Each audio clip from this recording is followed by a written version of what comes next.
મિત્રો, જો ખોડિયાર માતાજીના મંદિરની વાત કરવામાં આવે તો ગુજરાતભરમાં અનેક મંદિરો આવેલા છે, જેમાં રાજપરા, માટેલ અને ગઢધરા મુખ્ય મંદિર આવેલા છે.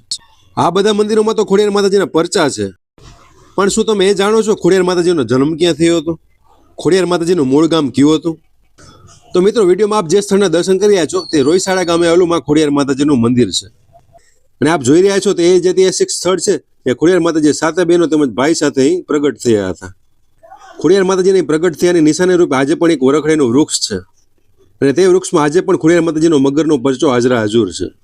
અને આ જ વૃક્ષના થડમાં ખોડિયાર માતાજી તેમની બધી બહેનો સાથે નાગણીના સ્વરૂપમાં પ્રગટ થયા છે.